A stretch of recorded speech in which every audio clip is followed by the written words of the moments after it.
রাহমাতুল্লাহি বারাকাতুহু আরেকটু বাড়াই দিন। সবাই কেমন আছেন? মাশাআল্লাহ মাশাআল্লাহ আলহামদুলিল্লাহ। আমরা বাহিরে যারা আছি সব ভাই ভিতরে চলে আসি, ভাই ভিতরে চলে আসি, বাহিরে না থাকি ইনশাআল্লাহ। বসি, কথা শুনি। আমরা যে মাটির উপরে আজ বসে আছি আগামী সময়টায় মাটির নিচে ঘর হতে পারে। আজকে যে মাটির উপরে আমরা আজ বসে আছি, যে সময়টা আমরা এখন এখানে বসে আছি, আগামীকাল এই সময়টা কবরে হতে পারে। তা আমরা বাহিরে না থাকি, সবাই ভিতরে আসি ভাই। ونعوذ بالله من شرور أنفسنا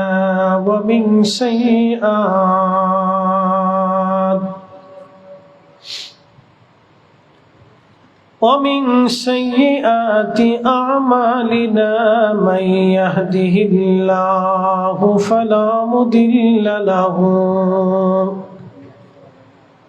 ومن يضلله فلا هادي له ونشهد أن لا إله إلا الله وحده لا شريك له ونشهد أن محمدا عبده ورسوله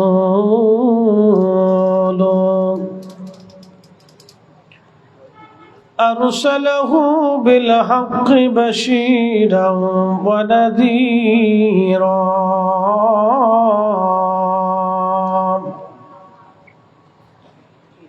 وداعيا إلى الله بإذنه وسراجا منيرا العالمين.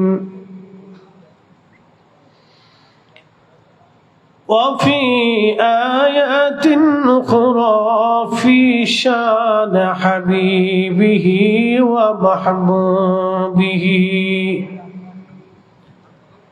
إن اللهم صل على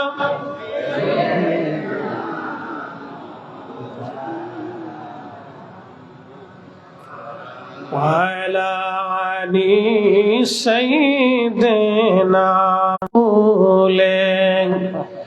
সাদা কাফন পরাইবে আল্লাহুম্মা সাল্লি আলা জবান খুলে মুহাম্মদ ওয়া আলা আলি সাইয়্যিদিনা। সেই বাড়িগুলি এমনিই পড়ে থাকবে, বাড়ির মালিক কবরের ঠিকানায় চলে যাবে।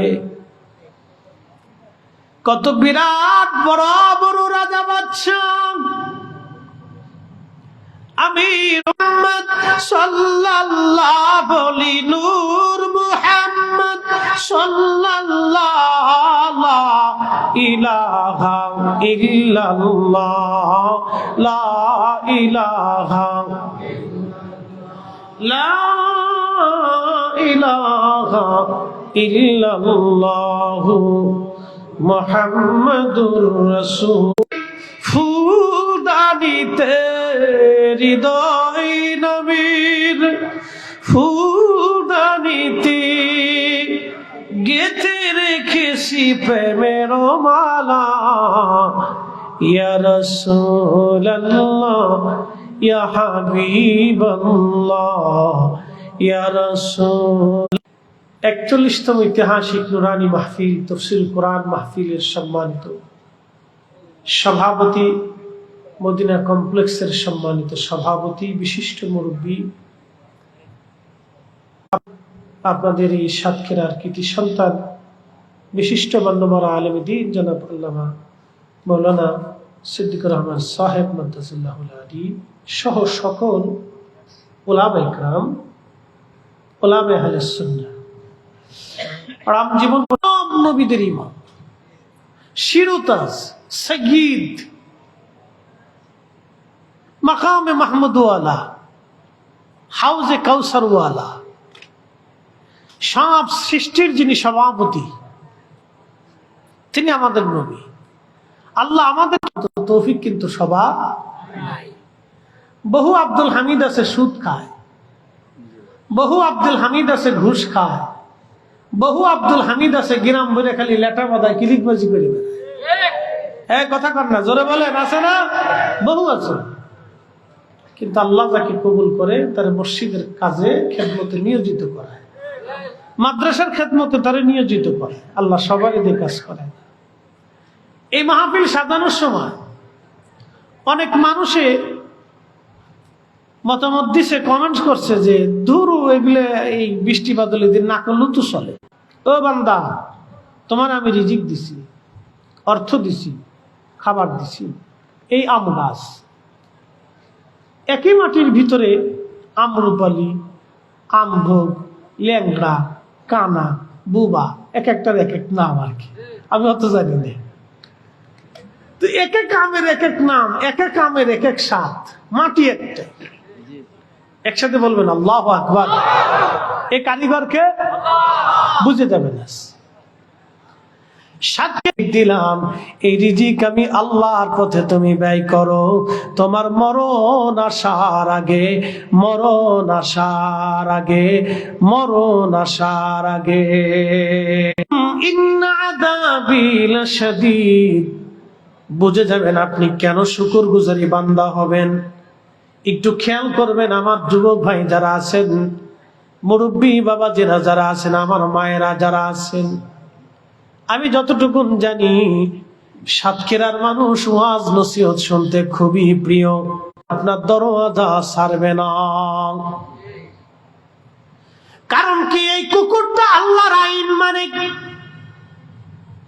এই কুকুর আল্লাহর আইন মানে। কিন্তু তোর জন্য আমি আল্লাহ বরাদ্দ করে দিলাম, হাড্ডিগুলি বরাদ্দ করলাম, উচ্ছিষ্ট পচাগুলি বরাদ্দ করে দিলাম, কিন্তু তুই আমার বান্দার বাড়ি খাবি, বেঈমানি করবি না।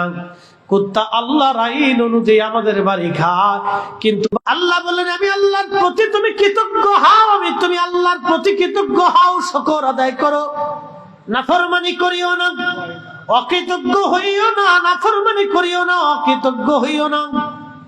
তুমি সবচেয়ে দেখেন আল্লাহ একটা ঝড় তুফান আল্লাহ দিলেন সারা বাংলাদেশে। এই ঝড় তুফান শুধু যায় না, এর সাথে বৃষ্টিও আল্লাহ দিলেন।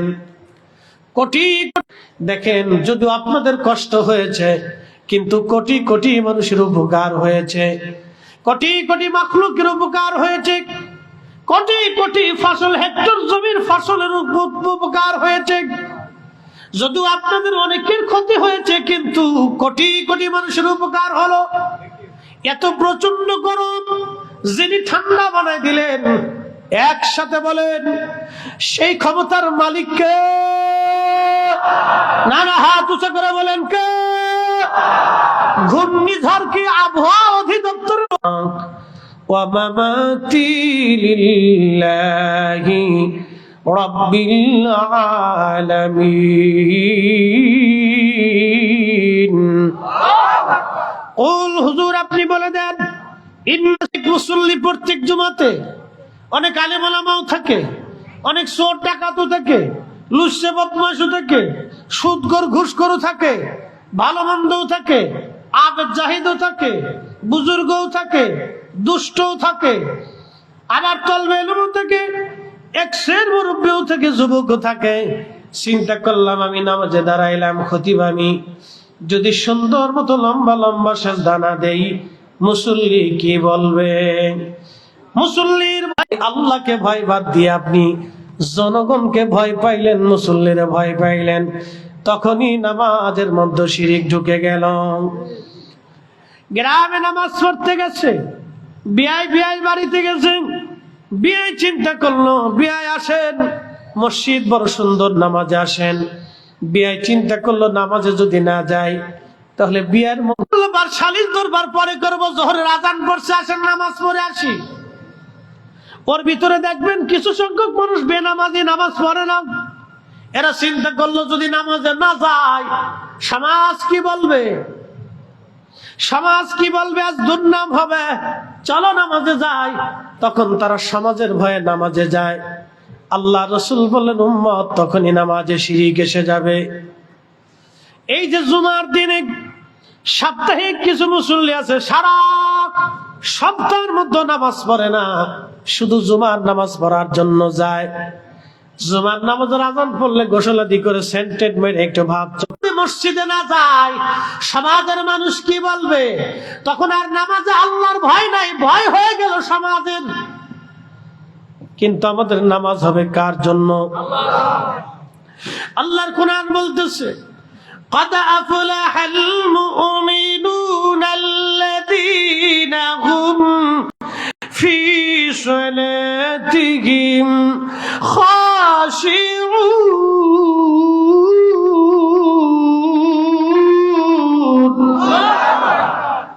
কোরআন শরীফ ভালো লাগে?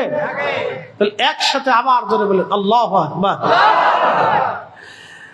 আল্লাহর কোরআন বলতেছে হুজুর সফল কাম সে, কামিয়াবি হাসিল করলো সে, জিন্দেগি কামিয়াব তার যে নামাজের মধ্যে খুশু খুজু অবলম্বন করে একাগ্র চিত্তে শুধু আপনি আল্লাহর ভয়ে, আমি আল্লাহর ভয়ে, রসুল আপনি বলে দেন আমি আল্লাহর ভয়ে, আমি আল্লাহর জন্যে, আমি আল্লাহকে খুশি করার জন্যে যে সলাতে দাঁড়ায় যা, যে সেজদাতে চলে যা, যে রুকুতে চলে যা, এ নামাজই কামিয়াবি। সেই প্রকৃত মুমিন, সেই সফল কাম হবে, নতুবা সফল কামের আর কোনো সুযোগ নাই। এজন্য সালাত আল্লাহর জন্য হবে, নামাজ আল্লাহর জন্য হবে।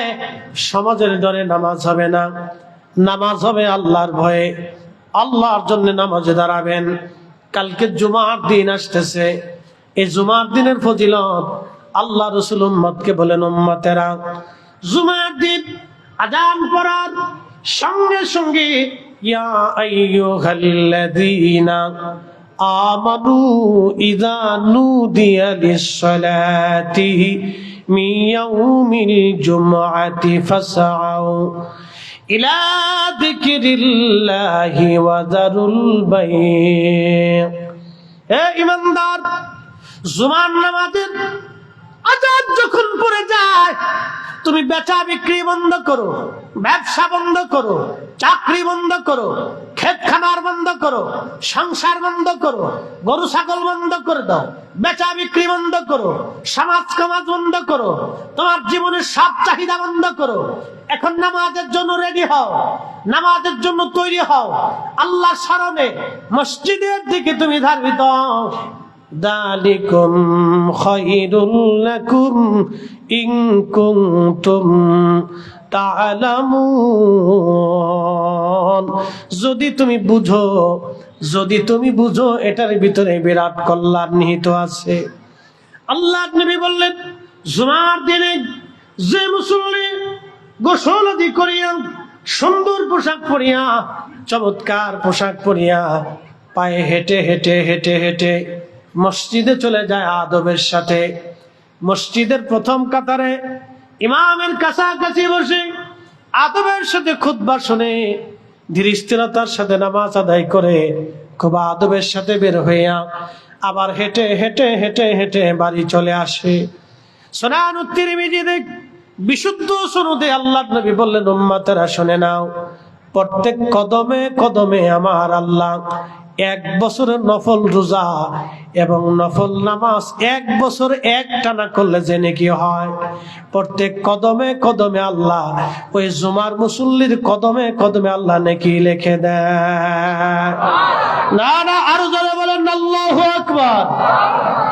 তাহলে মসজিদে জুমার নামাজে যাবেন, ধীর স্থিরতার সাথে যাবেন। অনেকে মসজিদে যায় হইচই করে, হই হুল্লা করে, চিল্লা পাল্লা করে, লাফালাফি করে, সালিশ দরবার করে, এই গল্প সেই গল্প, এই আলাপ সেই আলাপের অত হয়ে যায়। না না না, আবার বলে দিয়ে যায় ধীর স্থিরতার সাথে পায়ে হেঁটে হেঁটে হেঁটে হেঁটে আদমের সাথে ইমামের কাছাকাছি বসে খুতবা শুনবে, ধীর স্থিরতার সাথে নামাজ আদায় করবে ভদ্রচিত ভাবে, আবার পায়ে হেঁটে হেঁটে হেঁটে হেঁটে বাড়িতে চলে আসবে। আল্লাহর নবী বললেন, প্রত্যেক কদমে কদমে 1 বছরের নফল রোজা এবং নফল নামাজ পড়লে যে নেকি হয়, আল্লাহ বান্দার আমল নামা সেই নেকি লিখে দিবে। একবার জোরে বলা যাবে কি সুবহানাল্লাহ। সালাত, নামাজ, এটা আল্লাহর জন্য। এই সালাত আল্লাহর জন্য হবে, ওয়া নুসুকি, কুরবানি আল্লাহর জন্য। একসাথে বলবেন আল্লাহু আকবার। এখন কুরবানি হয়েছে ফ্রিজের জন্য। এই আস্তে বলেন কেন, জোরে বলেন। এখন কুরবানি হয়েছে ক্রেডিট দেখানোর জন্য, 5 লাখ টাকার একটা গরু কিনবো। সমাজের এলাকার লোক বলবে, না বিরাট বড় গরু দিছে। এই আস্তে বলেন কেন, জোরে বলেন। এ কুরবানি হবে? লাভ নাই, শুধু গরুটাই জবাই হবে, শুধু গরুটা জবাই হবে। সমাজ দেখানোর জন্য, রাষ্ট্র দেখানোর জন্য, ক্রেডিট হাসিল করার জন্য, গোশত পাওয়ার জন্য, গোশত খাওয়ার জন্য, ফ্রিজে উঠানোর জন্য, বাহবা নেওয়ার জন্য কুরবানি যারা করে, স্ত্রীকে খুশি করার জন্য, সন্তানকে খুশি করার জন্য কুরবানি যারা করে, এই কুরবানির 4 পয়সা মূল্য নাই। এটা ইব্রাহিম আলাইহিস সালামের প্রকৃত সুন্নাহের রীতি না। ইব্রাহিম আলাইহিস সালামের সুন্নতের রীতি ইখলাসের সঙ্গে আল্লাহকে খুশি করার জন্য কুরবানি। এই কুরবানি কয়জনের হয়? আমাদের দেশে আছে কিছু মানুষ সুদে টাকার কুরবানি, ঘুষিয়া টাকার কুরবানি, মানুষের মেরে দেওয়া টাকার কুরবানি। কি কথা কর না কেন? এই কুরবানির 4 পয়সা দাম নাই। খুশি করব কাকে? আল্লাহ। বাবা, যে মাটির উপরে আজ বসে আছি, কালকে এটার নিচে ঘর হবে। আপনি একটু ফিকির করবেন, শুধু আমার এই কথাটুকু, যে আমি আজকে এখানে আছি, কালকে আমার কবরের স্থানে, কবরের ঘরে আমার স্থান হতে পারে। চিরসত্য, এটা একবারে চিরসত্য। আজকে আপনি মাহফিলে আছেন, আমি ফরিদি সাহেব মাহফিলে আছি, বাড়ি পর্যন্ত যাওয়ার সুযোগ নাও আসতে পারে, সুযোগ নাও আসতে পারে। আজকে যদি আমি মারা যাই, কালকে মাগরিবের আগে আমার আপনার দাফন হবে। সবাই বলবে সন্ধ্যার আগেই দাফন করে দাও। তারপর আরেকটা কথা আছে, বিজ্ঞানের গবেষণায় 24 ঘন্টা পরে প্রত্যেক মানুষের পায়খানার রাস্তা দিয়ে একটা পোকা বের হইয়া তামাম শরীরের মধ্যে ছড়ায় যায়। ওই পোকাটা খালি চোখে দেখা যায় না, ওই পোকাটা সমস্ত শরীরের মধ্যে ছড়ায় যায়। 24 ঘন্টায় কিন্তু মানুষের শরীর পচে না। ওই পোকাটা পায়খানার রাস্তা থেকে বের হয়ে আসে, পেটের ভিতর থেকে সারা শরীরের মধ্যে ছড়ায়া পচা দুর্গন্ধ, বিশ্রী দুর্গন্ধ মানুষের মধ্যে ছড়ায় যায়।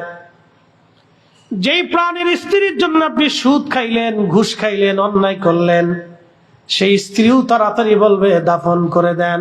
গন্ধ গন্ধ ছড়ায় গেছে, গন্ধ ছড়াইছে। যে সন্তানের জন্য হারাম খাইছেন, ওই সন্তান বলবে গন্ধ, বাবারে তাড়াতাড়ি কবরে দিয়ে দেন। আল্লাহর কসম, এটাই যেন সত্য মানুষের জীবন। আহা, মানুষ যদি বুঝতো তার রাব যে তার আপন, তার রসুল যে তার আপন, মানুষ যদি বুঝতো তার রাব আপন, তার রসুল আপন, সৃষ্টি তার কে মানুষের কেউ আপন হয় না, সব পর হয়ে যায়। আল্লাহর কোরআন বলতেছে, ইয়া আইয়ুহাল্লাযীনা আমানু লা তুলহিকুম আমওয়ালুকুম ওয়ালা আওলাদুকুম আন যিকরিল্লাহ।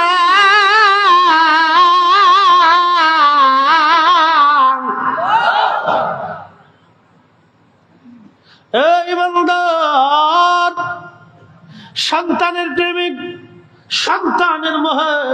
সম্পদের প্রেমে পড়ে আমি খোদা থেকে, আমি মালিক, আমি আল্লাহর জিকির থেকে তুমি জুদা হইও না। আমি আল্লাহর জিকির থেকে জুদা হইও না, নামাজ থেকে জুদা হইও না, হক হালাল থেকে জুদা হইও না, রোজা থেকে জুদা হইও না। সামর্থ্য যদি হয় হজ করা থেকে, যাকাত দেওয়া থেকে জুদা হইও না। সাতক্ষীরা বার্ষিক কষ্ট হইতেছে আপনাদের? ইনশাল্লাহ বেশি কষ্ট দেব না। আমি এভাবেই একটা মধ্যবর্তী সময় আপনাদেরকে কিছু মূল্যবান কথা বলার চেষ্টা করব। আমার বলার কোনো শক্তি নেই, যিনি বলান তিনি যদি শক্তি দেন তাহলে বলতে পারো। কথা ঠিক কি না? আমার বলার কোনো শক্তি নাই, কোনো সামর্থ্য আমাদের নাই। আল্লাহ জবান দিয়ে বলান তাই বলি। ওয়াজ করার আগে কোনোদিনও আমরা কিন্তু এই করে আসার সুযোগ নেই, মানে সিলেবাস কমপ্লিট করে যে এই বিষয়ের উপরই শুধু আলোচনা করব, এটা কমপ্লিট হয় না। একজন বক্তা তার জবান থেকে আল্লাহ নানান কথা বের করে দেয়, নানান কথা বের করে। আপনারা দেখেন আমার কথা শোনার জন্য বসে রয়েছেন, আমার কি আছে কথা? কিছু নাই, কিন্তু আল্লাহর কথাগুলি শুনতে আপনাদের কাছে ভালো লাগতেছে। আসতে বলেন কেন? জোরে বলেন। আল্লাহর কালামের কথা শুনতে আপনাদের কাছে কি লাগতেছে? ভালো লাগতেছে। কেন? এর পরিচয় আল্লাহ কোরআনে দিয়ে দিছে। কেন ভালো লাগতেছে আল্লাহ এখানে বলে দিছে, وَإِذَا تُلِيَتْ عَلَيْهِمْ آيَاتُهُ زَادَتْهُمْ إِيمَانًا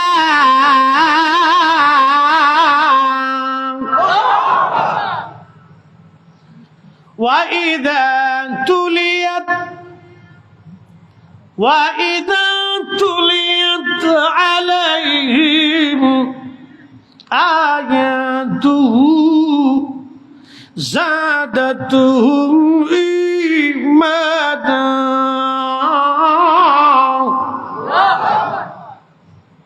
কোরআন বলতেছে তারা মুমিন যখন তাদের অন্তরে আল্লাহর স্মরণ, কোরআনের আয়াতগুলি তেলাওয়াত করা হয়, যারা মুমিন তাদের অন্তরে ঈমান বেড়ে যায়, ভালো লাগে, ভালো লাগে, ভালো লাগে, আরো শুনতে তাদের মন চায়।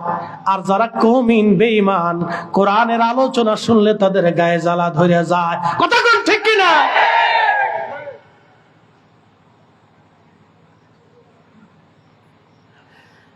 সাতক্ষীরাবাসী মা বোনেরা শুনিয়া যান, এই জন্য প্রত্যেক ঘরে ঘরে কোরআনের আওয়াজ দরকার। আজকে তেলাওয়াত বন্ধ হয়ে গেছে। আমার মসজিদের সেক্রেটারি হিসেবে রমজানে তার ছেলে মেয়েরা, স্ত্রী পুত্র পরিবার থেকে প্রায় 100 খতম কোরআন দেয়। একসাথে বলবেন না মারহাবা? শেষ জুমাতুল বিদাতে আমার কাছে এসে বলে, হুজুর 100 খতম দোয়া করবেন, বকশিশ করে দেন। 100-র মতো খতম দেয়। তাহলে তার সন্তানরা কিভাবে, মেয়েরা কোরআনের হাফেজা পড়তে থাকে। আল্লাহু আকবার। আর আমার দেশের মেয়েরা খালি ফেসবুক টিপতে থাকে। কি এক বদ, মানে অভ্যাস হয়ে গেছে, সর্বনাশ। আহা, আগের যুগে দেখেছি দাদি নারীরা ভাঙ্গা ভাঙ্গা গলায় কোরআন পড়তো। অত বিশুদ্ধ ছিল না, কিন্তু ভাঙ্গা ভাঙ্গা গলায় কোরআন পড়তো। যদিও এত বিশুদ্ধ ছিল না, কিন্তু ইখলাস ছিল অন্তরের মধ্যে। এত বেশি ইখলাস ছিল, তারা প্রত্যেক দিন সকালবেলা কোরআনের আওয়াজ দিত।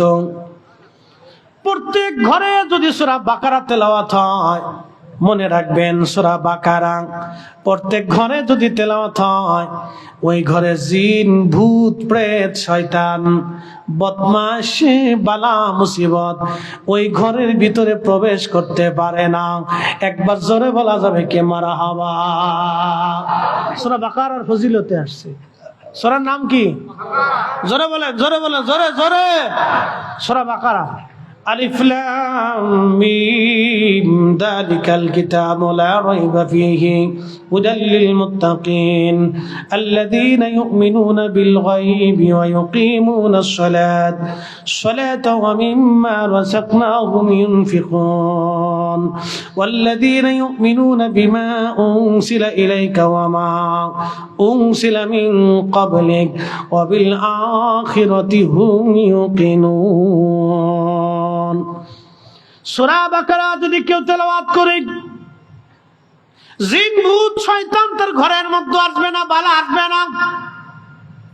আর একটা আয়াত আছে কোরআনের ভিতরে, সূরা বুখারী, সহিহ বুখারী শরীফের ভিতরে ফাযাইলুল কোরআনের ভিতরে এসেছে।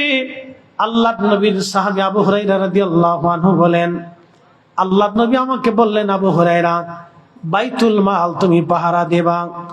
আবু হুরায়রা বললেন, আমি বাইতুল মাল পাহারা দেওয়ার জন্য রাত্রিবেলা বসে আছি, এমন সময় দেখি বাইতুল মালে একটা চোর আসছে।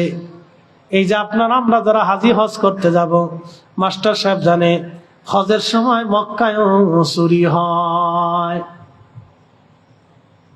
কি আশ্চর্য, তাওয়াফকালীন সময় চুরি করে, হজে চুরি হয়, হাজিদের মাল সামানা চুরি করে। আর আজকে থেকে না, ও আগে থেকে।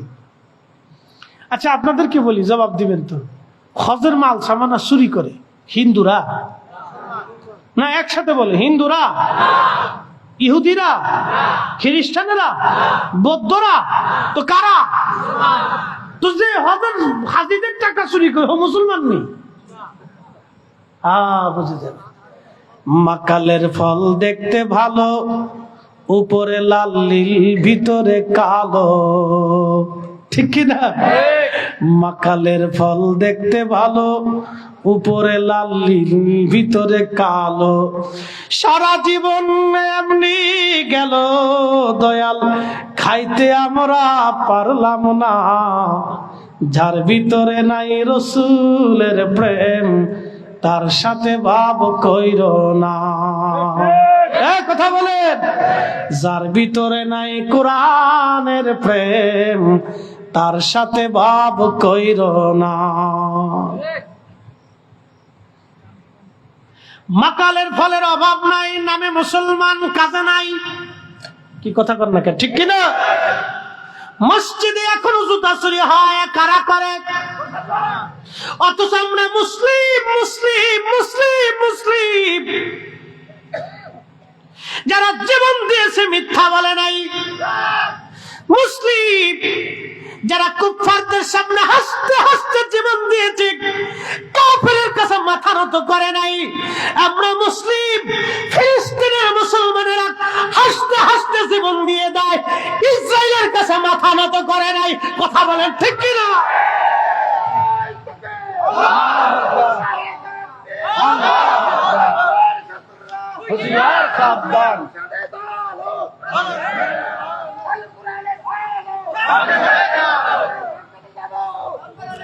প্রিয় মুসলমান আমার, খুব মনোযোগ দিয়ে, 30 থেকে 40,000 মুসলমান ফিলিস্তিনে আজ শহীদ হয়ে গেছে। ও যুবকরা, মা বোনেরা শুনে যান, ফিলিস্তিনের নারীদের দিকে আপনি তাকান। মা বোনেরা, ফিলিস্তিনের নারীর দিকে আপনি তাকান। মা সন্তান মরে গেছে কোলের মধ্যে, ছিন্ন বিচ্ছিন্ন সন্তানের লাশ, কিন্তু মা হেজাব ছেড়ে দেয় নাই। ভাইয়ের লাশ সামনে নিয়ে বসে আছে, বোন হেজাব ছাড়ে নাই। বাবার লাশ সামনে নিয়ে ছিন্ন ভিন্ন লাশ, রক্ত মাখা, হাত নাই, পা নাই, চোখ নাই, লাশ। সন্তান মেয়ে বসে আছে, কিন্তু বোরকা ছাড়ে নাই। স্বামীর লাশ স্ত্রীর সামনে নিয়ে বসে আছে, বোরকা ছাড়ে নাই। এ নারী, ফিলিস্তিন থেকে তুমি শিক্ষা নাও, ফিলিস্তিনের নারী থেকে তুমি শিক্ষা নাও। পর্দা কি করে করতে হয়? ওরা জীবন দেয় বোরকা ছাড়ে না, ওরা জীবন দেয় বোরকা ছাড়ে না, ওরা জীবন দেয় হেজাব ছাড়ে না। আর আমার দেশের নারীরা সুখের মধ্যে তারা হেজাব পরে না। কি কথা কন না কেন? রাস্তায় যদি দেখবেন চটপটি হাউস, ফুচকা হাউস, জায়গায় জায়গায় রেস্টুরেন্ট হয়েছে, আমি মনে করছি রেস্টুরেন্ট না, এগুলো বেহাপনার নিবৃত জায়গা। কালকে নরসিংদী চরে গেলাম, যে চরে রাস্তা ছিল না সরকার রাস্তা করে দিয়েছে। ব্রিজ পার হয়ে যাওয়ার পরে চর এলাকা, দুই পাশ দিয়ে বিরাট বড় বড় রেস্টুরেন্ট পার্ক হয়ে গেছে। মুসল্লিরা বলল, হুজুর প্রত্যেক দিন বিকেল বেলা হাজার হাজার নারী পুরুষ, যুবক আর যুবতী, বুড়া মানুষ তো আর যায় না, একশের যুবক আর যুবতী, ফুচকা হাউস, রেস্টুরেন্ট, এটা সেটা। আহা, কি বলবো, মনে হয় এটা ইউরোপের মতো হয়ে গেছে। নারীরা ঘর থেকে বের হইয়া পুরুষের সাথে রেস্টুরেন্টে যায়, যারা গল্প করে খাবার খায়, ও নারী জাতির কলঙ্ক। ওই নারীর ভিতর থেকে আগামীর মুসলমান, ভালো কোনো মুসলমান আশা করা যায় না। কথা কন না কেন? ও নারীর থেকে আগামী দিনে ভালো কোনো মুসলমান আশা করা যায় না। এই জন্য ফিলিস্তিনের নারীর সন্তান হওয়ার পরে ওরা যুদ্ধ করে মরে যায়, কিন্তু মিথ্যার কাছে মাথা নত করে না। ছোট্ট বাচ্চাকে জিজ্ঞেস করেন, কেমন আছো? বলে আলহামদুলিল্লাহ। কি অবস্থায় আছো? বলে হাসবুনাল্লাহু ওয়া নি'মাল ওয়াকিল, নি'মাল মাওলা ওয়া নি'মান নাসির। আহা, জবাব শুনলে প্রত্যেকটা শরীরের লম খাড়ায় যায়। বলে কি বাচ্চা, কত দেওয়ান মিসমার করে দিয়েছে, বোমা মেরে মেরে প্রত্যেকটা বিল্ডিং এ 2-4টি করে বোমা মারছে। একটা আবাদী শহর আজকে অনাবাদী করে দেওয়া হয়েছে, মাইলের পর মাইল শুধু কালো আর কালো, পারদ আর পারদ, বারদ আর বারদ। ধ্বংসস্তূপের মধ্য থেকেই তারা আল্লাহকে সেজদা দিচ্ছে। একটা বাচ্চাকে জিজ্ঞেস করা হলো, বলে ফ্যামিলির সবাই শহীদ হয়ে গেছে, শুধু আমি বেঁচে আছি। একটা বাবা মিষ্টি খাওয়াচ্ছে, মিষ্টি নাই তো চকলেট খাওয়াইছে সবাইকে। জিজ্ঞেস করা হলো, তুমি চকলেট খাওয়াচ্ছ কেন? বলে আমার ফ্যামিলি সব শহীদ হয়ে গেছে, আমার প্রত্যেকটা সন্তান শহীদ হয়ে গেছে, আমি খুশিতে মিষ্টি খাওয়াচ্ছি যে তারা জান্নাতে চলে গেছে, তারা জান্নাতে চলে গেছে, আমি খুশিতে মিষ্টি খাওয়াইতেছি। পৃথিবীর সর্বশ্রেষ্ঠ জুলুম আজকে ফিলিস্তিনে হচ্ছে, পৃথিবীর নিকৃষ্ট জুলুম আজ ফিলিস্তিনের ভূখণ্ডে হচ্ছে। আপনি কল্পনা করতে পারবেন না। আমরা যখন আমাদের বাচ্চাদেরকে আদর করি, তখন ফিলিস্তিনের মায়েরা তার সন্তানদের মুখে খাবার দিতে পারেন। পৃথিবীর বড় বড় বিবেকগুলি আজ নিঃসুপ, পৃথিবীর বড় বড় সেনাবাহিনীগুলি আজ নিঃসুপ, পৃথিবীর বড় বড় আমির উমরারা আজ নিঃসুপ। ওই জমিনে সাইয়েদনা ইব্রাহিম আলাইহিস সালাম যিনি ঘুমিয়েছেন, তিনি সেই খোদার খলিল, যিনি পৃথিবীর সবচেয়ে নিকৃষ্ট কুফার বাদশা নমরুদের সামনে দৃঢ় চিত্তে দাঁড়িয়েছিলেন, মাথা নত করেন নাই, তাওহীদ রুবুবিয়তের দিকে তাকায়া আল্লাহর একাত্মবাদের ঘোষণা তিনি দিয়েছিলেন। তিনি আমাদের মিল্লাতের বাবা ইব্রাহিম, সাইয়েদুনা ইব্রাহিম আলাইহিস সালাম ওই জমিনে ঘুমানো, ওই জমিনে ঘুমিয়েছেন। ওই ফিলিস্তিনিরা সাইয়েদুনা ইব্রাহিম আলাইহিস সালামের বংশধর তারা। হযরত ইব্রাহিম আলাইহিস সালামের দুইজন বিবি, একজন আম্মাজান সারা আর একজন হযরত আম্মাজান হাজেরা। আম্মাজান হাজেরার বংশধর বর্তমানে মক্কায়, আর আম্মাজান সারার বংশধর বর্তমান ফিলিস্তিন। আম্মাজান সারার সন্তান হযরত ইসহাক, হযরত ইসহাকের সন্তান হযরত ইয়াকুব আলাইহিস সালাম। ইয়াকুব আলাইহিস সালামের বংশধরদেরকে বনি ইসরাইল বলা হয়। বর্তমানে যারা ইসরাইল, তারা কিন্তু অরিজিনাল বনি ইসরাইল না। আল্লাহ সাইয়েদনা ইব্রাহিম আলাইহিস সালামের বংশধর, তারা বর্তমান ফিলিস্তিনিরা। বিরাট বড় প্রতাপশালী বাচ্চা, সারা পৃথিবীর বাচ্চা নমরুদ। সেই দিন ইব্রাহিম আলাইহিস সালামকে সামনে নিয়ে বলেন, ইব্রাহিম তুমি কোন খোদার ইবাদত করো? বলে আমি এক আল্লাহর ইবাদত করি। বলে ইব্রাহিম তোমার খোদার ক্ষমতা কি? বলে আমার খোদার ক্ষমতা আমি তোকে জিন্দা করেন, জিন্দাকে মৃত বানান। তুখরিজুল হাইয়া মিনা মিনাল মাইয়িতি ওয়া তুখরিজুল মাইয়িতা মিনাল হাই। আমার মালিকের ক্ষমতা হচ্ছে, আমার মালিক আমার আল্লাহ জিন্দা থেকে মরা বের করেন, মরা থেকে আমার আল্লাহ জিন্দা বের করেন, আমার মালিকের সেই ক্ষমতা। নমরুদ ডাক দে বলে, ইব্রাহিম ওই ক্ষমতা তো আমারও আছে। জেলার জেলখানা থেকে একটা আসামি ধরে নিয়ে আসে, একবারে নিরাপরাধ, একবারে নিরাপরাধ, যার কোনো অপরাধ নাই কিন্তু জেলখানায় আছে। ধরে নিয়ে এসে নমরুদ তাকে হত্যা করে ফেললো। অপরাধী মৃত্যুদণ্ডপ্রাপ্ত আসামিকে জেলখানা থেকে খালাস করে দিয়ে নমরুদ বলল, দেখ ইব্রাহিম, তোর খোদার যে ক্ষমতা সেই ক্ষমতা তো আমারও আছে। আমি একেবারে নির্দোষকে খালাস করে দিলাম, হত্যা করে ফেললাম, আর আসামিকে আমি হত্যা করে খালাস করে দিলাম। দেখ তো আমি বাঁচাই দিলাম, যেটা বাঁচবে এটা মেরে ফেললাম, ওই ক্ষমতা তো আমারও আছে। আল্লাহর খলিল দেখলেন এটা তো বেহায়া, এই বলদের সাথে তর্ক করা বৃথা। ডাক দেয়া বলে, নমরুদ রে, আমার খোদার আর একটা ক্ষমতা আছে। বলে, কি ক্ষমতা বলো? আমার খোদা প্রত্যেক দিন পূর্বাকাশ থেকে সূর্য উঠাইয়া পশ্চিমে ডুবায় দেয়। তোর যদি ক্ষমতা থাকে নমরুদ, পশ্চিম দিকে সূর্য থেকে উঠাইয়া পূর্ব দিকে ডুবায় দে দেখি। নমরুদ ডাক দিয়ে বলল, না, এটা তো সম্ভব হবে না। নমরুদ জানে সূর্য পশ্চিম থেকে পূর্ব দিকে উঠানোর কোন সুযোগ নমরুদের নাই। ওই দিন সারা পৃথিবীর বাচ্চা ছিল নমরুদ। পৃথিবীর মধ্যে 4 জনকে আল্লাহ তামাম পৃথিবীর বাদশাহী দিয়েছেন। কিয়ামত পর্যন্ত আর কাউকে পৃথিবীর বাদশাহী আল্লাহ দিবেন না। 1 নম্বর হযরতে সুলাইমান আলাইহিস সালাম সারা পৃথিবীর বাদশা ছিলেন। 2 নম্বর বাদশা যুলকারনাইন, বাদশা যুলকারনাইন, আহা আল্লাহু আকবার, তিনি সাইয়েদনা ইব্রাহিম আলাইহিস সালামের কাছে কালেমা পড়েছিলেন। বাদশা যুলকারনাইনকে আল্লাহ তামাম পৃথিবীর বাদশাহী দিয়েছিলেন। তিনি হযরত ইব্রাহিম আলাইহিস সালামের কাছে কালেমা পড়েছিলেন। পৃথিবীর এমন কোন ইঞ্চি মাটি নাই, পৃথিবীর সূর্য ডুবে যেখানে অস্ত যায়, সমুদ্রের যেখানে সূর্য অস্ত যায় সেই পর্যন্ত বাদশা যুলকারনাইন সফর করেছিলেন। যেখান থেকে সূর্য উদিত হয় সেইখান পর্যন্ত বাদশা যুলকারনাইন গিয়েছিলেন। একবার জোরে বলা যাবে কি আল্লাহু আকবার?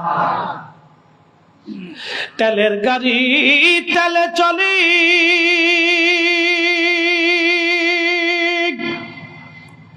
হাওয়ার গাড়ি হাওয়ায় উড়ে, তেলের গাড়ি তেলে চলে, হাওয়ার গাড়ি হাওয়ায় উড়ে, বিনা তেলে চালায় গাড়ি নবী সুলাইমান। আমরা সেই মুসলমান, আমরা সেই মুসলমান। যেখান থেকে সূর্য উদিত হয় যুলকারনাইন সেই পর্যন্ত সফর করেছিলেন। এর সীমানা জাপান, এরপরে উত্তর কোরিয়ার কোনাকুনি দিয়ে রাশিয়ার একটা ভূখণ্ড, যেখানে এখন আর যাওয়া সম্ভব না। দর হলো ইয়াজুজ মাজুজ। ইয়াজুজ মাজুজের দৈর্ঘ্য হবে 120 গজ, বড় বড় লম্বা, খুব বড় বড় জোয়ান মধ্য হবে, খুব বিভৎস হবে তারা। তাদের চুল দাড়িগুলি থাকবে লাল আর কালো, আমাদের চুল দাড়ি লাল আর সাদা। আর ইয়াজুজ মাজুজের চুল দাড়ি থাকবে লাল আর কালো, তাদের চেহারা হবে বিভৎস, সুঠাম দেহের, বিরাট বড় শক্তিশালী। তারা পৃথিবীতে যখন আসবে, ঈসা আলাইহিস সালাতু ওয়াস সালাম যখন দুনিয়াতে আসবেন, পৃথিবীর কিয়ামতের আগে দুনিয়াতে আসবেন, ভূমধ্য সাগর, আরব সাগর থেকে শুরু করে পৃথিবীর বড় বড় সাগরের পানিগুলি তারা খেয়ে শেষ করে ফেলে দিবে। এত পরিমাণে তারা হবে, এত শক্তিশালী তারা হবে, পৃথিবীর মানুষ মেরে মেরে একবারে মিসমার করে দিবে। সেই দিন শুধু পাক্কা ইমানদার ছাড়া আর কেউ বাঁচবে না। একসাথে বলবেন আল্লাহু আকবার। না না, আরো জোরে বলেন আল্লাহু আকবার। মক্কা মদিনায় তারা ঢোকার সুযোগ পাবে না। আরো জোরে বলবেন আল্লাহু আকবার। দাজ্জাল মক্কা মদিনায় ঢুকতে পারবে না। সেই দিন পাক্কা ইমানদার ছাড়া আর কেউ বাঁচতে পারবে না। সেই ইয়াজুজ মাজুজ পৃথিবীতে আসতো, মাঝে মধ্যে আক্রমণ করতো, মানুষ মেরে ফেলতো। লোকেরা বলল, বাদশাহ জুলকারনাইন, আপনি দয়া করে আমাদের জন্য ওই মানুষগুলি থেকে বাঁচান যারা বিভৎস এবং খুবই জালিম, যারা জুলুম করে, অন্যায় করে। এই জন্য পৃথিবীতে যারা জুলুম করে, অন্যায় করে, তারা ইয়াজুজ মাজুজের বংশধর। তাদের রক্তের মধ্যে ইয়াজুজ মাজুজের রক্ত আছে। এরা নিকৃষ্ট। আল্লাহ জুলুম বাসকে পছন্দ করে না। জুলুম অবশ্যই ধ্বংস হয়ে যাবে, ন্যায় পৃথিবীতে প্রতিষ্ঠিত হবে। কথা বলেন ঠিক কিনা? ফিলিস্তিন আবার বিজয় হবে। কথা বলেন ঠিক কিনা? ইসরায়েলের পণ্য কোকা কোলা, পেপসি, এই ফান্টা, তারপরে আরো কিছু কিছু প্রোডাক্ট আছে, তারপরে Nestle company, Nestle coffee toffee খান, এই ইসরায়েলের পণ্য, এগুলি খাবেন না, কিনবেন না, এগুলি বয়কট করবেন। পেপসি, কোকা কোলা, নেসলে কোম্পানির পণ্যগুলি, এই যে যারা জানেন না এখন জানতেছেন, এগুলি কিনবেন না, এটি ইসরায়েলের প্রোডাক্ট। আপনি 1 টাকা দিয়ে যদি কিনেন তাহলে বুঝলেন আপনি ফিলিস্তিনের ভাইয়ের বুকে গুলি করছেন, আপনি জুলুমে সাহায্য করছেন। কি কথা বল না কেন? জোরে বলেন। বলেন আমিন। একটু দুরূদ শরীফ পড়েন। আল্লাহুম্মা সাল্লি আলা সাইয়্যিদিনা মাওলানা মুহাম্মদ। আর একটু বাড়ান। মাওলানা। বন্ধু আমার, বাদশা জুলকারনাইন বললেন, ঠিক আছে, আমি প্রাচীর নির্মাণ করে দিব। সেই দিন তিনি যে পাহাড়ের, 2 পাহাড়ের মাঝখান দিয়ে বিরাট এক গিরিপথ ছিল, গিরিপথ দিয়ে তারা আসতো। ওই পাহাড় বন্ধ করার জন্য ইয়াজুজ মাজুজের গিরিপথ, বাদশা জুলকারনাইন তিনি লোহা গরম করলেন এবং সীসা গরম করলেন। লোহা এবং সীসা এবং তামা গরম করে এটাকে নরম করে বিরাট বড় গর্ত খনন করে, বিরাট বড় পাহাড় উঁচু সমান এই লোহা এবং তামা দিয়ে, সীসা দিয়ে এমন শক্তিশালী একটা প্রাচীর ওই সময় নির্মাণ করে দিলেন। আর বলে দিলেন, ইনশাআল্লাহ তারা বের হতে পারবে না। কিন্তু ইয়াজুজ মাজুজ প্রত্যেক দিন ওই প্রাচীরটা ভাঙ্গার জন্য চেষ্টা করে। তারা মানব জাতির একটা অংশ, কিন্তু খুবই শক্তিশালী। ওই প্রাচীরটা ভেঙে ফেলে দেওয়ার জন্য চেষ্টা করে। সন্ধ্যা থেকে, এই সকাল থেকে সন্ধ্যা পর্যন্ত তারা চেষ্টা করে এটা ভাঙ্গার জন্য। সন্ধ্যা যখন লাগে তখন একেবারে শেষ প্রান্তে তারা চলে আসে। ওদের যিনি রাজা আছে, এই রাজা সর্দার, সে বলে যে চলো, সন্ধ্যা লেগে গেছে, আগামীকাল আবার আমরা খুঁজবো, এই প্রাচীর ভেঙ্গে আমরা পৃথিবীতে আক্রমণ করব। কিন্তু সকালবেলা এসে তারা দেখে পুনরায় সেই প্রাচীর আবার নির্মাণ হয়ে যায়। আল্লাহর নবী বললেন, কিয়ামতের আগে ঈসা আলাইহিস সালাম যখন দুনিয়াতে আসবেন, তখন ইয়াজুজ মাজুজ দুনিয়াতে আসার সময় আসবে। তখন ওই যিনি সর্দার থাকবে, তিনি প্রাচীর ভাঙ্গার যখন সন্ধ্যাবেলা আসবে, সন্ধ্যা 4 সময় প্রাচীর ভেঙে একেবারে শেষ প্রান্তে চলে আসবে, তখন ওই যিনি সর্দার থাকবে তিনি বলবে, চলো আমরা ফিরে যাই, কালকে সকালবেলা আবার আমরা আসবো, ইনশাআল্লাহ কালকে আমরা এটা ভেঙে ফেলবো। এত কোটি লক্ষ বছর পার হয়ে যাবে, তারা ইনশাআল্লাহ বলবে না। হাজার হাজার বছর চলে যাবে, ইনশাআল্লাহ বলবে না। কিন্তু যেই দিন ইনশাআল্লাহ বলবে, সেই দিন প্রাচীর তারা ভেঙে ফেলে দিয়ে দুনিয়ার মধ্যে তারা এত দ্রুত গতিতে ছড়ায় যাবে যে ভূমধ্য সাগরের মধ্যে কোনো পানি থাকবে না, কোনো নদীর পানি তারা অবশিষ্ট রাখবে না, সব খেয়ে দে একবারে সাবার করে দিবে। মানুষ মেরে মেরে সাফ করে ফেলবে, পৃথিবীতে বিভৎস লেগে যাবে, ইমানদার ছাড়া কেউ বাঁচতে পারবে না।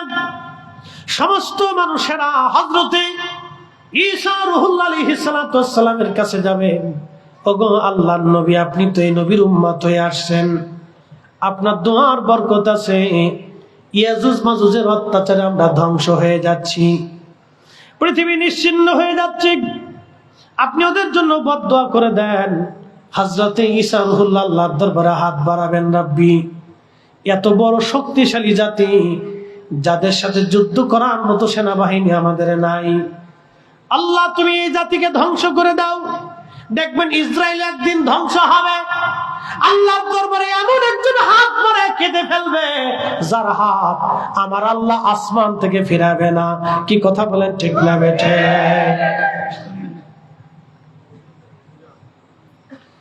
মনোযোগ দেন, তখন আল্লাহর দরবারে হাত দোয়া কবুল হয়ে যাবে। ওদের ঘাড়ের উপরে এক ধরনের পোকা সৃষ্টি হবে, পোকা পোকা পোকা সৃষ্টি হবে ঘাড়ের উপরে। আমাদের ঘাড়ের এখানে দেখবেন একটা উঁচু জায়গা আছে, হাড্ডির মতো একটা জায়গা থাকে, এই জায়গাটা ওদের পোকার সৃষ্টি হবে। এই পোকা সৃষ্টি হয়ে যাওয়ার পরে কোটি কোটি কোটি বিলিয়ন কোটি কোটি আজুজ মাজুজ মারা যাবে। রাতারাতি পোকায় তারা মারা যাবে। সারা পৃথিবী গন্ধে ছড়ায় যাবে। এত পরিমাণে গন্ধ হবে, ওই গন্ধে মানুষ টিকতে পারবে না। আবার তারা ঈসা রুহুল্লাহর কাছে যায়, বলবে ওরা ইউগো আল্লাহর নবী, এত দুর্গন্ধ বেঁচে থাকা দায় হয়ে গেছে, আপনি এই পচা থেকে বাঁচানোর জন্য আল্লাহর দরবারে দোয়া করে দেন। আল্লাহর নবী ঈসা রুহুল্লাহ আলাইহিস সালাম হাত তুলবে, রাব্বি সারা পৃথিবী গন্ধে ছড়ায় গেছে, আল্লাহ আপনি পচা সরায় দেন। মুষলধারে একাধারে 7 দিন, মতান্তরে 40 দিন পর্যন্ত বৃষ্টি নামবে। আল্লাহু আকবার। না না, আরো জোরে, আরো জোরে, জোরে জোরে। বৃষ্টি কার রহমত? জোরে বলেন কার? ওই আপনাদেরকে আল্লাহ উপকূলীয়বাসীদেরকে কষ্ট দেয়, কিন্তু সারা বাংলাদেশের মানুষকে আল্লাহ আরাম দেয়। আপনাদের এই কষ্টের বিনিময়ে সারা বাংলাদেশে আল্লাহ আরাম দিয়ে দেয়। ফসা গলা, ময়লা, আবর্জনা, বিবর্জনা, রোগ ব্যাধি বৃষ্টির সাথে আল্লাহ ভাষায় নিয়ে চলে। 7 দিন মতান্তরে 40 দিন একাধারে আকাশ থেকে মুষলধারে বৃষ্টি হবে। ওই বৃষ্টির পানিতে ইয়াজুজ মাজুজের লাশগুলি বাসায় বাসায় আল্লাহ সমুদ্রে নিয়ে চলে যাবে। সারা পৃথিবী পয়জন মুক্ত হয়ে যাবে। আল্লাহ নবী বলেন, উম্মতেরা, হযরত ঈসা নবী এবং ইমাম মাহদী সারা পৃথিবীতে এইরকম ভাবে ন্যায় ইনসাফ প্রতিষ্ঠিত করবে। কোনো সুদ থাকবে না, ঘুষ থাকবে না, কারো জমিন অন্যায় ভাবে দখল করবে না, হত্যা হবে না, কারো মাথায় বাড়ি মারবে না, কারো অন্যায় ভাবে ঘুষি দিবে না, কারো জমিন কেড়ে নেবে না, কারো মেয়ে নিয়ে কেউ পালিয়ে যাবে না, কারো ইজ্জতে কেউ হাত দিবে না, কাউকে বকা দিবে না, কাউকে গালি দিবে না। এই অন্যায় জুলুম পৃথিবী থেকে নিশ্চিহ্ন হয়ে যাবে, মিসমার হয়ে যাবে সেই দিন। এমনকি কোন পশুর সাথে সেই দিন জুলুম করবে না। আল্লাহ নবী বললেন, সেই সময় আল্লাহ জমিন আল্লাহ এত পরিমাণে নিয়ামত দিবে, এত পরিমাণে আল্লাহ বরকত দিবে যে একটা আনারের ফল দিয়া সারা গ্রামের মানুষকে শেষ করতে পারবে না। একটা গাভীর দুধ দিয়ে সারা গ্রামের মানুষ খাবে, কিন্তু গাভীর দুধ সেই দিন শেষ হবে না। একবার জোরে বলা যাবে কে মারহাবা? বুঝতে অসুবিধা হয়? এই নিয়ামতটা একটা কারণে হবে, ন্যায়ের কারণে। আমাদের বাংলাদেশের মানুষের তকদির চেঞ্জ হয় না কেন জানেন? ন্যায় নাই। কি কথা বল না কেন? মামলা যে করে সে অর্ধেক মিথ্যা লেখে, অর্ধেক সত্য লেখে। মামলা করার আগে উকিলের কাছে যায়, পরামর্শ করে যে কিভাবে মামলা সাজাইলে মামলাটা জটিল হবে। মামলার শুরুটাই হয় মিথ্যা দিয়ে। বাংলাদেশের 100% মামলার 99% মামলা মিথ্যা। আমি কিন্তু খারাপ বলি নাই, খারাপ নিবেন না। মামলার শুরুটা হয় মিথ্যা দিয়ে, তখন প্রশাসন চিন্তা করে এটার স্টার্ট হয়েছে মিথ্যা দিয়ে, এটা শেষও হবে মিথ্যা দিয়ে। এই জন্য সবাই কয় খালি মাল নিয়ে আসো।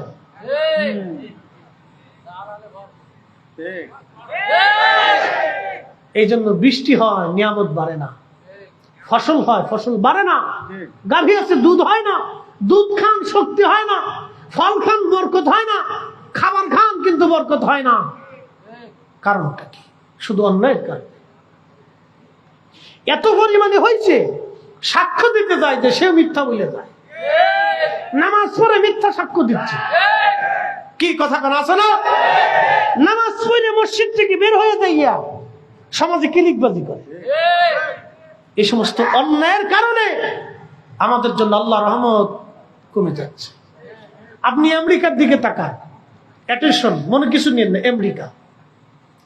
আমেরিকার যেই মেয়েরা হাফ প্যান্ট পরে চলে, সেই মেয়েরা ইসরায়েলের বিরুদ্ধে, ফিলিস্তিনের জন্য তারা মাঠে নেমে পুলিশের সাথে মারামারি করতেছে।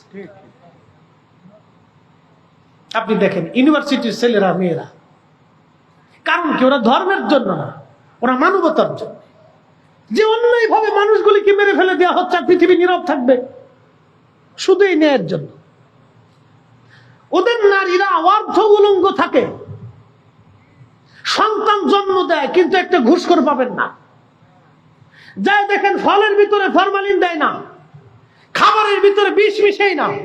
আর আমার দেশে শিশুর খাবারের ভিতরে বিষ মিশানো হয়, লাভের আশা। প্রশাসনের উচিত এইগুলিকে গুলিস্তানের মোড়ে, আনাহে যাত্রাবাড়ির মোড়ে মিডিয়ায় নিয়ে ওর কাবুর উঁচা করিয়ে একবারে কায়দা মতো বেদ দিয়ে পিটিয়ে সামনে উঠে ফেলাই দেওয়া।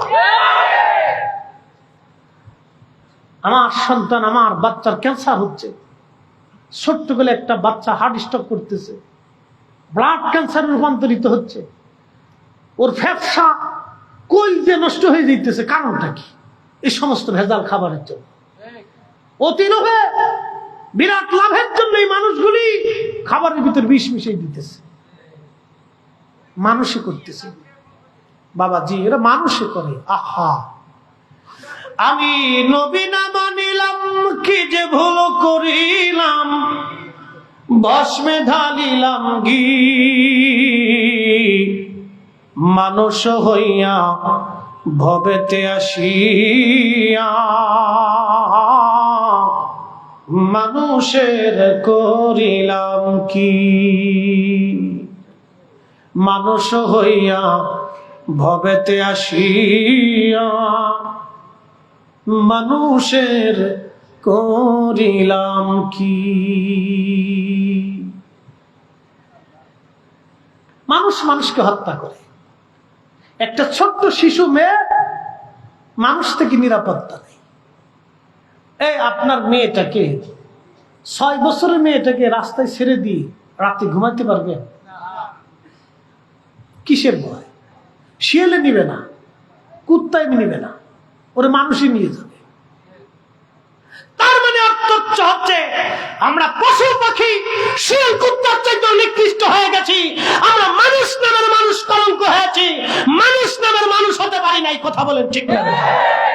নারায়ে তাকবীর, নারায়ে রিসালাত, মুফতি জহিরুল ইসলাম ফরিদী। আমরা মানুষ হতে পারি নাই। মানুষ হতে হবে আমাদেরকে, মানুষের মতো। আল্লাহ নবীর তরিকায় মানুষ হতে হবে আমাদেরকে। সাহাবীদের জামানাতে, সাহাবায়ে কেরামের জামানাতে যে মানুষেরা দিনে দুপুরে মানুষ জবাই করত, আল্লাহ রাসূলের দর্শে বসে জীবন পরিবর্তন হয়ে গেল। এত পরিবর্তন হলো, আহা, নিজেরা ক্ষুধার্ত থেকে গরিবদেরকে খাবার দিতেন। সাহাবীদের জীবনে এত পরিবর্তন হয়ে গেল, পৃথিবীর সর্বশ্রেষ্ঠ মানুষে রূপান্তরিত হল। নবী বলে গেলেন, আসহাবী কান নুজুম, আমার সাহাবীরা আকাশের নক্ষত্রের মতো।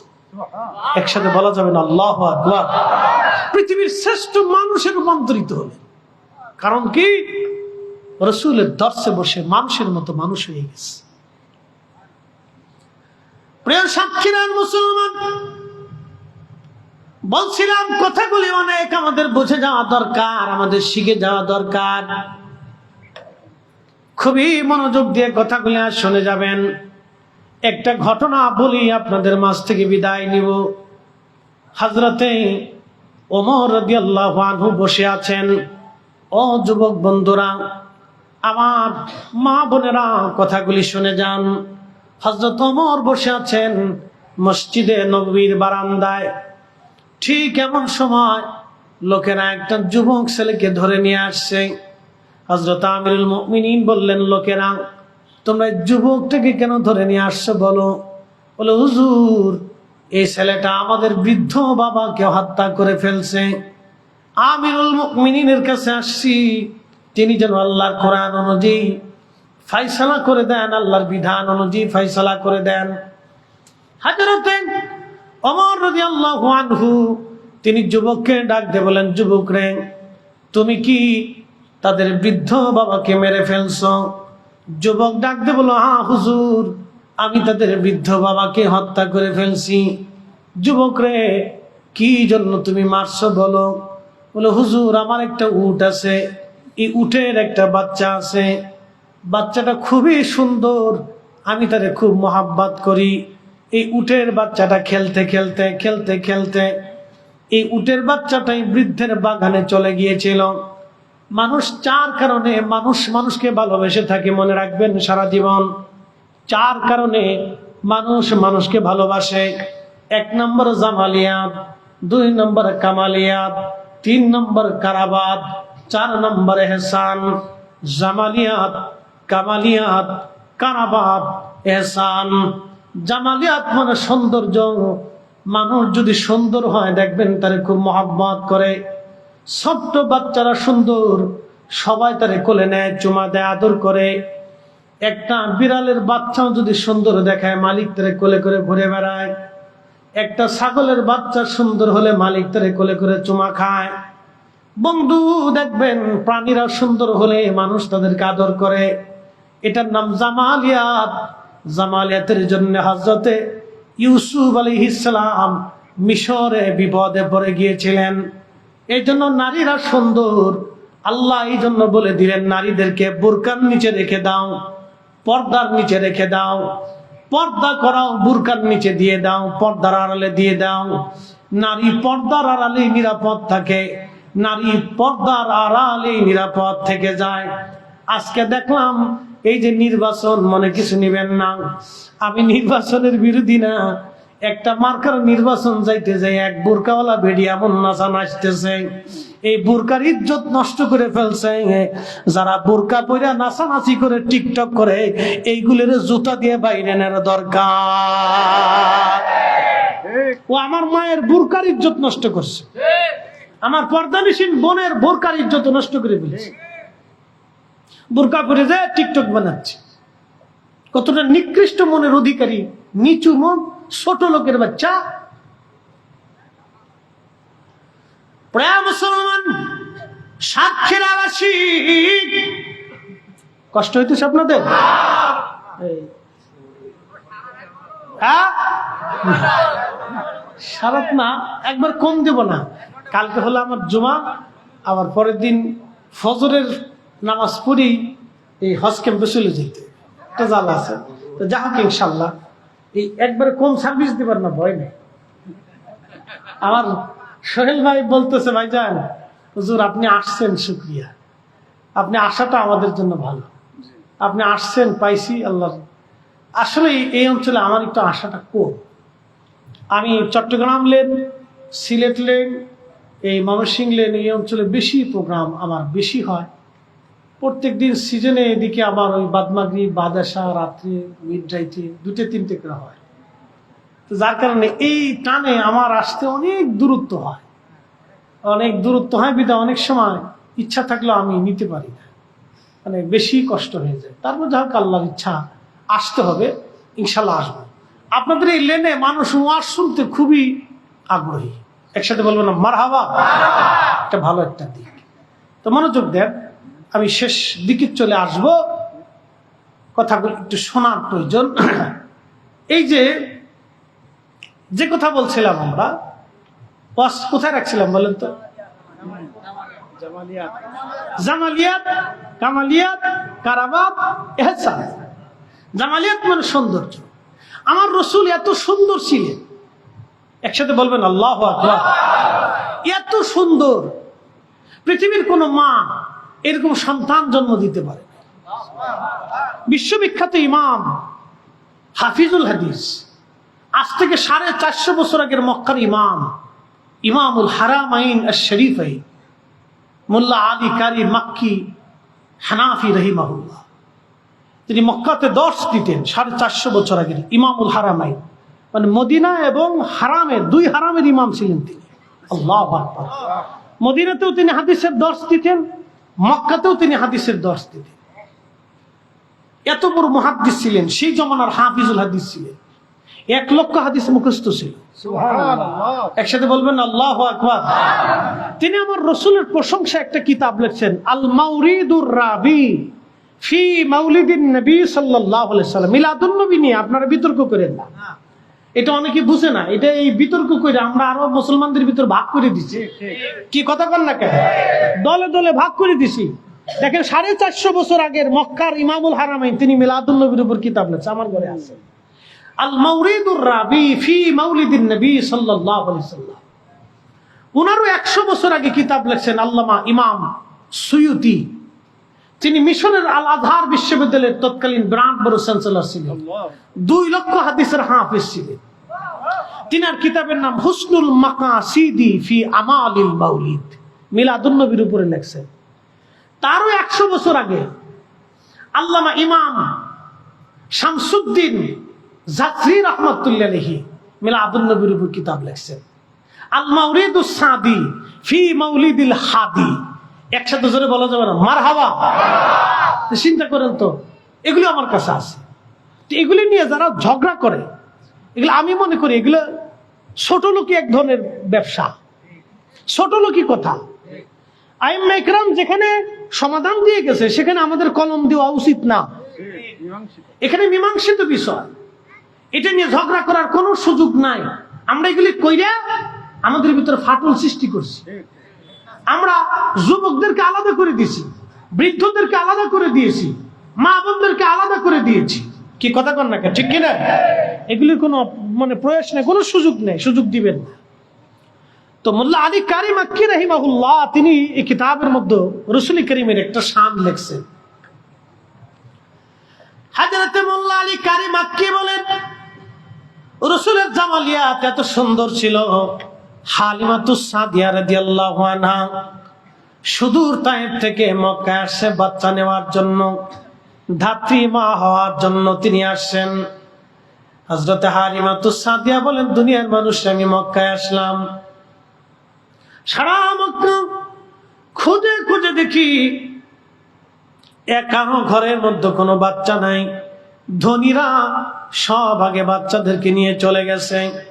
আমার উট ছিল দুর্বল, গাধা ছিল দুর্বল, আমি সবার পিছনে চলে আসলাম। সবাই যখন বাচ্চা কাচ্চা নিয়ে ফিরে যায় তখন আমি মক্কায় ঢুকতে লাগলাম। স্বামী আমাকে বলল, হালিমা একেবারে শূন্য চলে যাব, কিছু তো নিয়ে যাওয়ার দরকার। বলে, বাচ্চা তো একটা বাচ্চা আছে, তার নাম মোহাম্মদ, বাবার নাম আব্দুল্লাহ, মায়ের নাম আমেনা। বাবা মৃত, সন্তানটা এতিম, দাদার ঘরে থাকে। কে তার ভরণ পোষণ দিবে, কে তার পয়সা দিবে? আমরাও তো নিজেরাও গরিব, এতিম বাচ্চা নিয়ে আমি কি করব? হালিমার স্বামী সেই দিন থেকে বলতেছে, হালিমা রে, বাচ্চাটা নেই বা না নেই, চলো না একটাবার বাচ্চাটা দেখে আসি কেমন। একবার জোরে বলা যাবে কে মারহাবা? ওরে এতিম বলে নিল না কেউ, নিলেন বিবি হালিমা, ঠিক কিনা? এতিম বলে সেই দিন কেউ থেকে নেই নাই, কিন্তু হালিমা রাদিয়াল্লাহু আনহা নিলেন। হালিমা বললেন, আমি গেলাম, যাওয়ার পরে হযরত আমেনার ঘরে ঢুকলাম, দেখি তার বক্ষ মোবারকের উপরে সাদা রেশমের একটা কাপড় দিয়ে আবৃত করা, তার নিচে সবুজ একটা রেশমের কাপড় দিয়ে ঢেকে দেওয়া। এত সুন্দর সুঘ্রাণ। আমি ঘরের মধ্যে ঢুকে দোলনার পাশে গেলাম, দোলনার মধ্যে শোয়ানো ছিল, নবী ঘুমিয়েছিলেন। মোল্লা আলী কারি মাক্কি আল মাউরিদের মধ্যে আরো 27টা কিতাবের হাওয়ালা দিয়েছেন। 27টা কিতাবের মধ্যে লিখেছেন এইভাবে। হালিমা বলেন, আমি ভিতরে ঢুকলাম, ঢোকার পরে এত সুন্দর চেহারা কোন মা জন্ম দিতে পারে আমি হালিমা কোনদিন কল্পনা করি নাই। চিৎকার মেরে জোরে বলেন না মারহাবা। হযরত হালিমা বললেন, এত সুন্দর ছিলেন নবীজি, এত সুন্দর, এত সুন্দর আমাদের নবী ছিলেন, কোন মা এত চমৎকার সুন্দর বাচ্চা জন্ম দিতে পারে আমি কল্পনা করি নাই।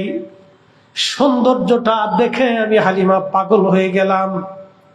ঘুম থেকে জাগানোর জন্য আমি বুকের উপর থেকে রেশমের কাপড় সরাইয়া প্রিয় নবীজির নরম সব বক্ষ মোবারকে আমার হাত দিয়ে আলতো আলতো করে আমি মেসেজ করতেছিলাম। আল্লাহর নবীর ঘুম ভেঙে গেল। আমার চেহারার দিকে তাকাইয়া নবীজি মুস্কি হাসি দিয়ে ফেললেন। ওই হাসি এত সুন্দর, হালিমা বললেন দুনিয়ার মানুষ আমি পাগল হয়ে গেলাম। এত সুন্দর হাসি, আমি পাগল হয়ে গেলাম। আল্লাহু আকবার। হালিমা বলতেছেন দুনিয়ার মানুষ শোনো, আমি সুন্দর চেহারার দিকে তাকায় রইলাম। পবিত্র জুলফি মুবারক, এই যে আপনারা ভুরু দেখেন, এই জুলফি মুবারকের মাঝখানের যে কপালের অংশ, এই অংশ থেকে একটা নূর মুবারক বের হইয়া খিলালাস সামা, মধ্য আকাশ পর্যন্ত এই নূর চলে গেল। আমি হালিমা এই নূর মুবারকের দিকে তাকাইয়া, আল্লাহর নবীর দিকে তাকাইয়া বিমোহিত হয়ে দেখতে লাগলাম। একবার জোরে বলা যাবে কি আল্লাহু আকবার। 450 বছর আগের মক্কার ইমাম তিনি লিখতেছেন, খিলালাস সামা, মধ্য আকাশ পর্যন্ত নূর চলে গেল। হালিমা তো সাদিয়া বলতেছেন আমি আশ্চর্য হয়ে তাকিয়ে দেখতে লাগলাম। পরে জুলফি মুবারকের মাঝখানে চুমা লাগাইলাম। চুমা লাগাই আমি কোলের মধ্যে নিলাম। কোলের ভিতরে নেওয়ার সাথে সাথে আমার এত রহমত আল্লাহ আমার শরীরে দিয়ে দিল। আমি দুর্বল ছিলাম, ক্ষীণ ছিলাম। নবী কোলে আসার সাথে সাথে আল্লাহ আমার সবল বানাই দিল। আমার উট লাফাইতে লাগলো, লাফাইয়া দৌড়াইয়া আমার উট কাবা শরীফের সামনে যায় সেজদায় পড়ে গেল। না একসাথে বলেন আল্লাহু আকবার, আর জোরে বলেন আল্লাহু আকবার। ওরে বনের যত পশু গান ভক্তি করতই দুই চরণ, মেঘমালা ছায়া দিত গায় গো নবীজি, গোলামেরে দেখা দিবেননি, কাঙ্গালেরে দেখা দিবেননি গো নবীজি, গোলামেরে দেখা দিবেননি। হযরত হালিমা বললেন উট দূরে যা কাবার সামনে সেজদার মধ্যে পড়ে গেল নবী পাইয়া। এরপরে আমি গাধার উপরে চললাম। আমি আমার রসুলকে কোলের মধ্যে নিলাম। সাইয়েদা আমেনা রাদিয়াল্লাহু আনহা তিনি আমাকে মুহাম্মদ আমিনকে কোলের মধ্যে দিয়া বলেন, হালিমা তুমি জানো আমার সন্তানের শান কি? হালিমা আমার সন্তান সম্পর্কে তোমার তেমন কোনো ধারণা নাই। হালিমা আমি তার মা। শোনো রে হালিমা, আমার এই সন্তানের নাম আমি রাখি নাই। আমি ঘুমিয়ে থাকতাম, আমার পেটের মধ্যে কোনো বাচ্চা ছিল আমি বুঝতাম না, আমার পেটের মধ্যে কোনো সন্তান আছে আমি জানতাম না। স্বপ্নের ঘরে কে জানি মাঝে মধ্যে সে বলতো, আমেনা রে তুমি বড় ভাগ্যবতী, তোমার উদরে আখিরি নবী রাহমাতুল লিল আলামিন তশরিফ রেখেছেন। চিৎকার মেরে জোরে বলেন না মারহাবা, আল্লাহু আকবার। হযরত হালিমা রে আমার এই সন্তান স্বপ্নের যুগে এসে আমার এই ফেরেশতা বলে যায়, তো আমেনা রে এই নবীর নাম হবে মোহাম্মদ, জমিনে মোহাম্মদ, আসমানে মোহাম্মদ, জমিনে আহমদ, আসমানে আহমদ। একবার জোরে বলা যাবে কি মারহাবা। আল্লাহুম্মা সাল্লি আলা সাইয়্যিদিনা মাওলানা মুহাম্মদ আলি সাইয়্যিদিনা মুহাম্মদ। কথা লম্বা বাড়াবো না, এটার নাম হলো জামালিয়াত। জামালিয়াত 2 নম্বরটা হলো কামালিয়াত। ওই যে উট নবী চিনে ফেললাম, নবীর কামালিয়াত, আল্লাহু আকবার। কামালিয়াতের কারণে মানুষ মানুষকে ভালোবাসে।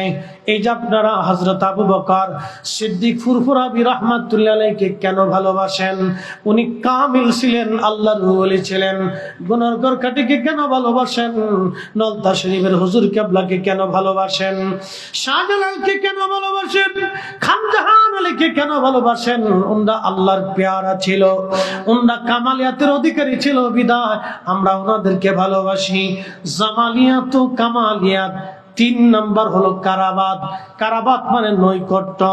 আপনি বন্ধুর সাথে যত কাছাকাছি থাকবেন, যত দেখা সাক্ষাৎ হবে, উঠা বসা হবে, চলাফেরা হবে, তত মহাব্বত বাড়তে থাকে, বাড়তে থাকে, বাড়তে থাকে।